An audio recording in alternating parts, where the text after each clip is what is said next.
للہ رب العالمین والصلاة والسلام علی سید الانبیاء والمرسلین اما بعد فاعوذ باللہ السمیع العلیم من الشیطان الرجیم من ہمزہ ونفخہ ونفثہ یا ایہا الذین آمنوا کتب علیکم الصیام کما کتب علی الذین من قبلکم لعلکم تتقون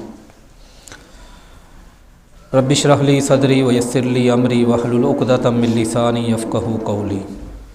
بہت لمبی چوڑی کوئی تقریر نہیں، 20 منٹ کی یہ چند باتیں ہوں گی۔ اللہ تعالیٰ مجھے اور آپ کو سننے کی، عمل کرنے کی توفیق عطا فرمائے۔ پارہ نمبر 16 میں سورہ مریم میں اللہ عز و جل نے قرآن مجید فرقان حمید میں ارشاد فرمایا، مریم علیہ السلام عیسیٰ علیہ السلام کی والدہ، اللہ عز و جل نے انہیں اپنی بستی، اپنے گاؤں سے نکل کر باہر جانے کا حکم دیا کہ وہاں پہ چلی جاؤ۔ عیسیٰ علیہ السلام کی پیدائش ہونی تھی۔ اب مریم علیہ السلام کو یہ بہت بڑا خطرہ تھا کہ میری شادی نہیں ہوئی، میرا نکاح نہیں ہوا۔ اللہ تعالیٰ کی طرف سے وہ فرشتہ آ کے خوشخبری دے گیا ہے کہ بیٹا پیدا ہونا ہے آپ کو۔ اب مسئلہ یہ ہے کہ اگر لوگ مجھے دیکھیں گے، مجھ سے بات کریں گے تو میں انہیں کیا جواب دوں گی؟ انہوں نے اللہ عز و جل سے یہ بہت دفعہ دعا بھی کی اور اللہ عز و جل سے بار بار اپنے ان الفاظ کو دہرایا بھی کہ لم یمسسنی بشر، اللہ مجھے کسی انسان نے چھوا نہیں، میرا نکاح نہیں ہوا، پھر بھی مجھ سے کیسے بیٹا ہو جائے گا؟ اللہ عز و جل نے فرمایا کہ یہ تیرے رب کا کام ہے اور تیرا رب تجھے بیٹا دے گا۔ ساتھ ایک نصیحت دے دی۔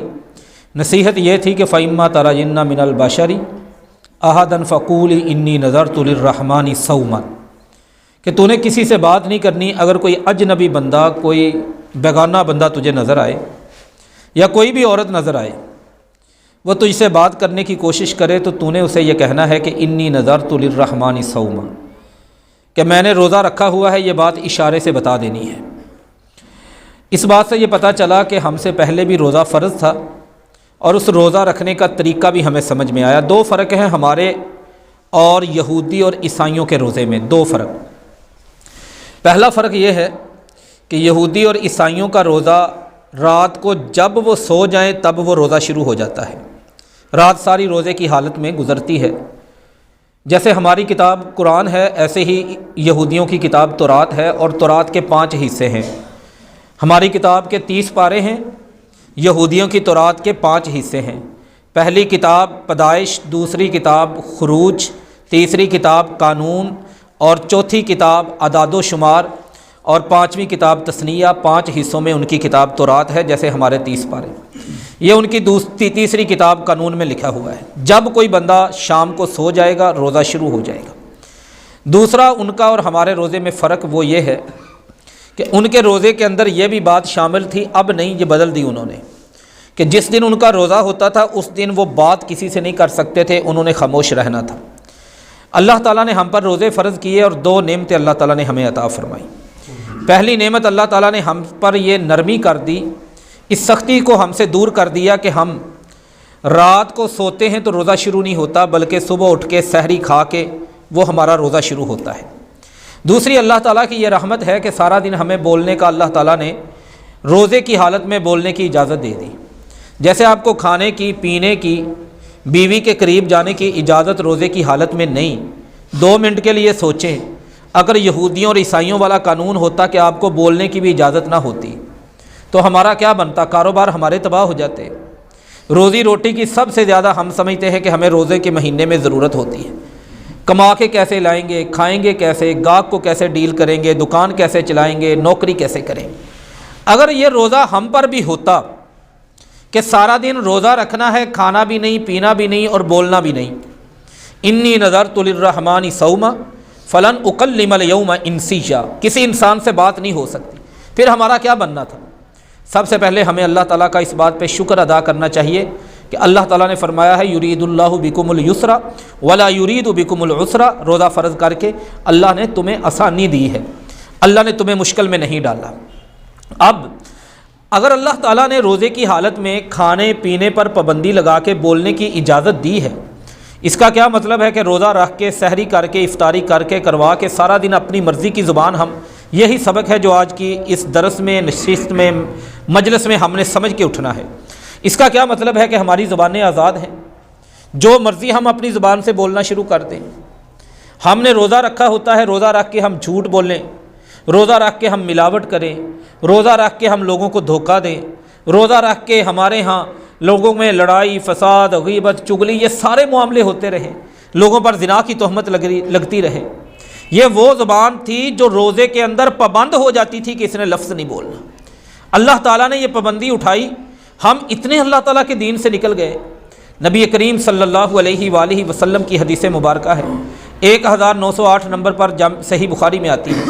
آپ نے فرمایا کہ جو بندہ من لم یدع قول الزور والعمل به فلیس للہ حاجہ فی ان یدع طعامہ وشرابہ، جو بندہ روزہ رکھ کے اپنی زبان پر کنٹرول نہیں نہ کرتا، اللہ تعالیٰ کو کوئی پرواہ نہیں کہ اس بندے کا روزہ ہے، اللہ تعالیٰ کو کوئی قدر نہیں کہ یہ بندہ میری خاطر اس نے سارا دن پیاس کی حالت میں گزاری ہے، اللہ تعالیٰ کو کوئی پرواہ نہیں اپنے اس بندے کی کہ میرے لیے، میری رضا کے لیے، جہنم سے بچنے کے لیے یہ بندہ سارا دن بھوکا رہا ہے۔ جو بندہ اپنی زبان کی پرواہ نہیں کرتا، اللہ تعالیٰ روزے کی حالت میں اس کی بھوک اور پیاس کی پرواہ نہیں کرتا۔ اور ہمارے ہاں یہ سب سے بڑا مسئلہ ہے۔ پہلے نمبر پر ہم روزہ رکھتے نہیں۔ ہم جا کے دیکھ لیں ہمارے محلوں میں کتنے گھر ہیں جن کے سارے افراد بغیر روزے کے۔ توقع ہم رکھتے ہیں، میں آج بھی بات کر رہا تھا کہ لوگ یہ سمجھتے ہیں کہ یہ پاکستان دنیا میں وہ مسلمانوں کا ملک ہے جو لا الہ الا اللہ کے بنیاد پہ بنا، یہ پاکستان ہے جس نے دنیا کے سارے مسلمانوں کو لیڈ کرنا ہے۔ ہماری حالت یہ ہے کہ ہم سے اپنا یہ وجود نہیں سنبھل رہا 5 فٹ کا، ہم سے روزہ رکھ کے اپنی زبان کنٹرول نہیں ہو رہی، ہم سے روزہ رکھ کے اپنا دل نہیں کنٹرول ہو رہا، ہم سے روزہ رکھ کے اپنے دل کی ہوس نہیں ختم ہو رہی، ہم روزہ رکھ کے اپنی آنکھوں کے اندر حیا نہیں پیدا کر سکے، ہم روزہ رکھ کے اپنے دل کے اندر اپنے رشتہ دار کا درد نہیں پیدا کر سکے۔ ہمارے روزوں کی یہ حالت ہے۔ اللہ کہتے ہیں اگر تمہارے روزے ایسے ہیں نا، یہ روزہ اپنے پاس رکھو، یہ بھوک اور پیاس ہے، یہ روزہ نہیں ہے۔ روزہ اگر ہوتا نا تو روزے کے ساری چیزیں، سارے مسائل، آج کل نا الیکشن کا بڑا زور ہے، ایک ایم پی اے جائے قانون کے لیے، وہ اپنی جا کے فائل جمع کروائے، اپنے آپ کو وہ الیکشن کے کینڈیڈیٹ یا امیدوار کے طور پہ، ایک جگہ پہ اعتراض لگ جائے، الیکشن کمیشن والے اٹھا کے اس کی فائل پھینک دیں، وہ بندہ دوبارہ الیکشن لڑنے کے قابل نہیں رہتا جب تک وہ اعتراض دور نہ کرے۔ اگر یہ میرے رمضان کی 30 روزوں کی فائل اللہ تعالیٰ نے کوئی اعتراض لگا کے مجھے واپس کر دی، میرے پلے میں کیا رہے گا؟ اچھا یہ بندہ دوبارہ بھی جا کے اعتراض دور کر کے دوبارہ جا کے اپنی فائل جمع کروا سکتا ہے، میں تو قیامت والے دن دوبارہ اپنے روزوں کی فائل نہیں جمع کروا سکتا، میرے پاس تو موقع ہی نہیں، نہ زندگی ملنی ہے، نہ دنیا میں آنا ہے، نہ دوبارہ فائل لے کے۔ اس لیے روزے کے ساتھ سب سے بنیادی چیز جو روزے کے اجر کو تباہ کرتی ہے، روزے کے ثواب کو تباہ کرتی ہے، اللہ کے بندے کو اللہ سے دور کر دیتی ہے، وہ ہمارے دل میں ہونے والی اس زبان کی گفتگو ہے۔ نبی کریم صلی اللہ علیہ وآلہ وسلم جا رہے تھے، صبح کا ٹائم تھا، معاذ بن جبل رضی اللہ تعالی عنہ وہ کہتے ہیں میں آپ کے قریب تھا، آپ کے چہرے پہ مجھے بڑی خوشی نظر آئی۔ ترمذی شریف کی حدیث ہے 2616 نمبر پر، نبی کریم صلی اللہ علیہ وآلہ وسلم سے دل کیا کوئی بات پوچھ لوں۔ میں نے کہا یا رسول اللہ، اے اللہ کے رسول صلی اللہ علیہ وآلہ وسلم ایک بات تو مجھے بتائیں۔ آپ نے پوچھا کیا بات پوچھنی ہے؟ میں نے کہا اخبرنی بعمل یدخلنی الجنہ ویباعدنی من النار، اللہ کے رسول مجھے ایسا کام بتائیں جو میں کروں اللہ مجھے جنت عطا فرما دے، مجھے جہنم کی آگ سے بچا لے۔ آپ نے فرمایا انہ لیسیر علی من یسرہ اللہ، کام آسان ہے جس کے لیے اللہ آسان کر دے، لیکن تیرا سوال ان عظیم یہ معمولی نہیں، ایک بہت بڑی بندے کی ضرورت، بندے کا مقصد، بندے کا ٹارگٹ اس کے بارے میں ہے۔ ہم بھی یہ سمجھتے ہیں نا بڑی سادہ سی بات ہے، میں مسجد میں آیا ہوں، اللہ نے مجھے توفیق دی، کتنے لوگ ہیں جو اس گھر میں نہیں آ سکے، اللہ نے توفیق دی، میں نے اللہ کی توفیق سے روزہ رکھا، افطاری کی، مسجد میں آیا، میں نے نماز پڑھی، میں نے سنتیں پڑھی، ہم دین کی بات کے لیے جمع ہوئے، نہ آپ فائدے کے لیے نہ میں فائدے کے لیے، یہ اللہ کی توفیق سے، بندے کے بس کی بات نہیں۔ اللہ جس کو توفیق دیتا ہے اس کو توفیق دیتا ہے۔ فرمایا کہ اللہ جس کے لیے آسان کر دے اس کے لیے آسان ہے۔ تم نے ایسے کرنا ہے تعبد اللہ، اللہ کی عبادت کرنی، ٹھیک ہے جی اللہ کے نبی میں کروں گا، ولا تشرک بھی شیئا، اللہ کے ساتھ شرک نہیں کرنا، یہ بھی ہو گیا، تقیم الصلاۃ، تم نے نمازیں پڑھنی، جی اللہ کے رسول میں پڑھوں گا، توت الزکات، زکوٰۃ دینی ہے، جی میں دیا کروں گا، تحج البیت، کعبۃ اللہ کا حج کرنا ہے، ٹھیک ہے میں کیا کروں گا، تصوم رمضان، رمضان کے روزے رکھنے، جی اللہ کے رسول مجھے قبول ہے، فرمایا رات کو اٹھ کے تہجد بھی پڑھنی ہے، ثم تلا تتجافى جنوبهم عن المضاجع، قرآن کی آیت پڑھ کے سنائی، جی میں رات کو تہجد بھی پڑھا کروں گا، فرمایا والصدقہ تطفئ الخطیئۃ، نفلی صدقہ بھی کرنا ہے، زکوٰۃ پہلے بتا دی، جی اللہ کے رسول میں وہ بھی دوں گا، والجہاد فی سبیل اللہ، اللہ کے راستے میں جا کے کافروں سے بھی لڑنا، جی اللہ کے نبی میں یہ بھی کروں گا۔ اتنی باتیں اگر کوئی بندہ کرے نا آج کے دور میں، وہ آپ کے گاؤں کا ہو میرے گاؤں کا ہو، ہم سمجھیں گے یہ بندہ اللہ تعالیٰ کا بہت بڑا ولی ہے، لائنیں لگ جائیں گی اس کے سامنے دعا کروانے کے لیے۔ معاذ بن جبل رضی اللہ تعالیٰ عنہ نے کہا میں یہ سارے کام کروں گا، رات کو تہجد بھی پڑھوں گا فرضی کاموں کے بعد، نفلی صدقہ بھی کروں گا، جہاد بھی کروں گا۔ میرے نبی صلی اللہ علیہ وآلہ وسلم نے فرمایا معاذ الا اخبرک بملاک ذالک کلہ، میں تجھے ان ساری چیزوں کا نچوڑ اور خلاصہ نہ بتاؤں؟ جی اللہ کے رسول مجھے بتائیں۔ میرے نبی صلی اللہ علیہ وآلہ وسلم نے اپنی زبان منہ سے باہر نکال لی، اپنی انگلیوں کے ساتھ اپنی زبان کو پکڑا، فرمایا کف علیک ھذا، معاذ اپنی اس زبان کو ہمیشہ کنٹرول میں رکھنا۔ معاذ حیران اور پریشان، اللہ کے نبی صلی اللہ علیہ وآلہ وسلم اتنی بڑی عبادتیں کرنے پر، یہ بہت بڑی عبادتیں ہیں جن کا وعدہ کر چکے تھے، اتنی عبادتیں کرنے کے بعد بھی یہ ہو سکتا ہے؟ اِنَّا لَمُؤَاخَذُونَ بِمَا نَتَكَلَّمُ، زبان کے لفظوں کی وجہ سے اللہ ہمیں پکڑ لے، ہمارا حساب کتاب شروع ہو گیا۔ آپ نے فرمایا حَلْ يَكُبُّ النَّاسِ، کتنے لوگ ہیں، بِمَنْخِرِ وُجُوهِهِمْ یا بِمَنَاخِرِهِمْ إِلَّا حَصَائِدُ أَلْسِنَتِهِمْ، کتنے لوگ جہنم میں اللہ تعالیٰ پھینکے گا اور گھسیٹ کے پھینکے گا۔ جیسے بندہ نا اللہ تعالیٰ معاف فرمائے کوئی جانور گھر میں مر جائے نا، بکری مر جائے، اس کو گھسیٹ کر ہم جا کے نا دور پھینک کے آتے ہیں، کوئی دوسرا پلید جانور مر جائے اس کو ہم پکڑ کے گھسیٹ کے پھینک کے آتے ہیں، اس طرح اللہ تعالیٰ فرشتوں کو کہے گا لوگوں کو گھسیٹ کر جہنم میں پھینکا جائے گا۔ وجہ کیا ہوگی؟ الا حصائد السنتہم، ان لوگوں کی زبان سے نکلنے والی باتیں ٹھیک نہیں ہوں گی۔ لوگ سیاح بندہ نا اپنے گھر کے اندر وہ ٹوٹی نہیں رہنے دیتا جس سے پانی لیک ہو، سیاح بندہ اپنے گھر کے اندر کوئی چیز نہیں چلنے دیتا جس سے بجلی ضائع ہو۔ تو بندے کو دین کے معاملے میں بھی ہمیں سیاح ہونا چاہیے۔ ہمارے روزے کو کون سی چیز برباد کر سکتی ہے؟ وہ ہماری زبان کی گفتگو۔ روزہ رکھ لیا، چار پائیوں پہ بیٹھ گئے، ڈیرے پہ بیٹھ گئے، دکان پہ بیٹھ گئے، تھڑے پہ بیٹھ گئے، کسی اور جگہ پہ بیٹھ گئے، شروع ہو گئے، نہ کسی مسلمان کی عزت محفوظ رہنی، نہ ہماری گفتگو سے کسی کی بیٹی محفوظ، نہ کسی کا بیٹا محفوظ، نہ کسی کا دین محفوظ۔ اگر کوئی نیکی کرتا نظر آ جائے ہم کہتے ہیں ہم نے دیکھا یہ کتنا بڑا نیکی کرنے والا، پتہ ہے نا کیا کرتا رہا یہ۔ مسلمان کو اللہ تعالیٰ نے پابند کیا، کسی کا بیٹا اللہ نہ کرے، اللہ سب کے بیٹوں کو حیا دے، سب کی بیٹیوں کو حیا دے، سب کے بیٹوں کو اللہ تعالیٰ دین دے، ایمان دے، والدین کی عزت کی حفاظت کریں۔ اگر کوئی بندہ زنا کر رہا ہو، 3 بندے آ جائیں، مسجد سے نکل کر آئیں، اپنی آنکھوں سے اس کو زنا کرتا ہوا دیکھیں، دین اجازت نہیں دیتا کہ وہ 3 جا کے کہیں کہ فلاں بندے نے زنا کیا ہے۔ اللہ کہتے ہیں اس مسلمان کی عزت ہے جب تک 4 نہ پورے ہو جائے۔ اللہ کے دین کا قانون یہ ہے، آئین یہ ہے، کانسٹیٹیوشن یہ ہے، اگر وہ 3 بندے جا کے کہتے ہیں نا بھی فلاں بندے کو ہم نے اپنی آنکھوں سے یہ غلط کام کرتے ہوئے دیکھا ہے، تو اللہ کا دین یہ کہتا ہے کہ ان تینوں کو پکڑ کے 80 کوڑے لگاؤ۔ یہ بات نہیں کر سکتے جب تک 4 بندے نہیں ہوتے۔ ہم روزہ رکھ کے لوگوں کی عزتیں برباد نہیں کرتے، ہم روزہ رکھ کے دکانوں پہ جھوٹ نہیں بولتے، جیسے ہمارے بڑے محترم بھائی منشا ثاقب صاحب ابھی کہہ رہے تھے، وہ ہمارے ہی ہیں نا بنی ہوئی ساری چیزیں۔ اس روزے کے اندر سب سے بنیادی کنٹرول اس زبان کا ہے، اس لیے اللہ تعالیٰ نے سابقہ شریعت کے اندر روزہ فرض کیا، قرآن میں موجود ہے۔ تو روزے کے اندر کھانا بھی منع، پینا بھی منع، بولنا بھی منع تھا، بات کرنی بھی منع تھی۔ فلن اکلم الیوم انسیا، مریم علیہ السلام کا روزہ، کہا میں نے کسی سے بات نہیں کرنی، میں نے روزہ رکھا ہوا ہے۔ اللہ نے ہمیں بولنے کی اجازت دے دی۔ ہماری زبانیں، ہماری گفتگو ہماری نمازیں تباہ کر دیتی ہیں۔ ہماری گفتگو، میرے نبی صلی اللہ علیہ وآلہ وسلم کا ادب اللہ نے سکھایا قرآن پاک کے اندر، وَلَا تَجْهَرُوا لَهُ بِالْقَوْلِ كَجَهْرِ بَعْضِكُمْ لِبَعْضٍ أَن تَحْبَطَ أَعْمَالُكُمْ وَأَنْتُمْ لَا تَشْعُرُونَ۔ صرف اتنی بات کسی نے آ کے نبی صلی اللہ علیہ وآلہ وسلم کو کہا تھا، نعوذ باللہ من ذالک، او محمد، یہ اللہ تعالیٰ کو انداز پسند نہیں آیا۔ زبان سے اتنا لفظ نکلنے پر اللہ نے کہا ان تحبط اعمالکم، تمہارے اعمال برباد ہو جائیں گے، تمہاری نمازیں سب سے زیادہ یہ زبان ہے جو بندے کی عبادت کو تباہ کرتی ہے۔ نبی کریم صلی اللہ علیہ وآلہ وسلم کی ایک حدیث بڑی اہم ہے۔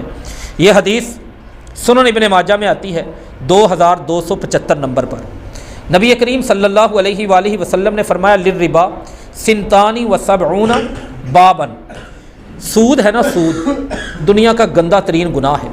فرمایا سود کے گناہ کے اگر حصے بنائے جائیں نا، 72 حصے بنتے ہیں، 72 حصے۔ ان 72 میں سے سب سے چھوٹا حصہ کیا ہے؟ ایساروہا این کی ہر راجل امہ، یعنی سود کے گناہ کے حصے بنائیں تو 72 میں سے ایک سب سے بڑا، دوسرا اس سے چھوٹا، پھر اس سے چھوٹا، پھر اس سے چھوٹا۔ سب سے چھوٹا وہ کتنا بڑا گناہ ہے؟ میرے آقا نے فرمایا محمد صلی اللہ علیہ وآلہ وسلم نے ایساروہا این کی ہر راجل امہ، بندہ اپنی سگی ماں سے منہ کالا کرے، جتنا گناہ اس کا ہے سود کا سب سے چھوٹا گناہ اس کے برابر ہے، یہ سود کا گناہ۔ ایک صحابی نے پوچھا ما ہی ارب الربا، یہ سب سے چھوٹا ہے، سب سے بڑا گناہ کس، اس کی کوئی مثال دے دے۔ آپ نے فرمایا سب سے بڑے گناہ کی مثال یہ ہے کہ بندہ عرض الرجل المسلم، کسی مسلمان آدمی کو بے عزت کرے۔ یہ ہمارے ہاں فیشن بنا ہے، ہم جب تک کھڑا کر کے جگتے مار مار کے نا اس کا سب کچھ برباد نہ کر دینا ہمیں سکون نہیں آتا۔ یہ رمضان کا مہینہ ہے، یہ بھوک اور پیاس کو تباہ کر دے گا، بھوک اور پیاس کو بے قیمت بنا دے گا ہماری ان زبانوں کا۔ اور اس زبان سے ہونے والے گناہوں میں سے خطرناک ترین گناہ 2 گناہوں کا میں عرض کرتا ہوں تاکہ ہم اس معاملے میں اپنے آپ کو سنبھال سکیں، اپنی اس بھوک اور پیاس کو بچا لیں، کل اللہ تعالیٰ کے سامنے ہماری کوئی کامیابی کی شکل نکلے۔ وہ رب بڑا رحیم ہے اور اسی نے رحمت کی وجہ سے یہ سارے قانون ہمیں بتائے۔ میرے نبی صلی اللہ علیہ 2 گناہ، ایک گناہ وہ اللہ کے نبی صلی اللہ علیہ وآلہ وسلم نے جو اس زبان سے ہونے والا جھوٹ، یہ بندہ سمجھتا ہے جب دکان چلا رہے ہوتے ہیں نا ہم کہ جھوٹ بول کے شاید اپنا گاہک ہم نے پکا کر لیا، یا اپنا کلائنٹ ہم نے پکا کر لیا، یا نوکری کرتے ہوئے جب ہم اپنے آفس کے میں موجود اپنے باس کے سامنے ہم سمجھتے ہیں شاید ہم نے اپنی نوکری پکی کر لی، دنیا میں شاید یہ لگتا ہو، لیکن بندے کے گھر سے، بندے کے رزق سے، بندے کی زندگی سے، بندے کے ایمان سے اور اللہ تعالیٰ کے ہاں اس بندے کی برکت ختم ہو جاتی، اس بندے کے پلے میں کچھ نہیں رہتا۔ بخاری شریف کی حدیث ہے، 3845 نمبر پر یہ حدیث آتی، 3845، اسلام 360 آج کل ہر بندے کے پاس ہے، یہ نکال کے پڑھیں۔ سیدنا عبداللہ ابن عباس فرماتے رضی اللہ تعالیٰ عنہ، ایک بہت امیر آدمی رہتا تھا مکے میں، اس بندے کو نا ضرورت پڑ گئی ایک ملازم کی، استاجر رجلا من بنی ہاشم، اس نے بنو ہاشم کا ایک بندہ اپنے پاس نوکری پہ رکھ لیا، ملازمت پہ رکھ لیا، اس کو 100 رسیاں دے دی، 100 اونٹ تھے، سفر شروع ہو گیا، کہنے لگا تم میرے نوکر ہو، ملازم ہو، تمہاری ذمہ داری یہ ہے جس جگہ پہ ہم کھڑے ہوں ہمارے اونٹ رکیں، ہر رسی کے ساتھ ایک اونٹ تم نے باندھ دینا ہے۔ یہ ڈیوٹی لگ گئی، یہ ذمہ داری لگ گئی، یہ بندہ اب اس کے اونٹ باندھنے لگا۔ مر بہ رجل من بنی ہاشم، ایک اس کا رشتہ دار اس کے پاس سے گزرا، کہنے لگا بھائی کیا کرنے لگے ہو؟ کہنے لگا میں رسیوں سے اونٹ باندھ رہا ہوں۔ اس نے کہا میں ملک شام سے آیا ہوں، سامان کے تھیلے ہیں میرے پاس، ان قاطعت اروۃ جوال کی، میرے ایک تھیلے کا منہ کھل گیا ہے، باندھنے کے لیے رسی نہیں، تیرے پاس اتنی رسیاں ہیں، ایک رسی مجھے دے دے۔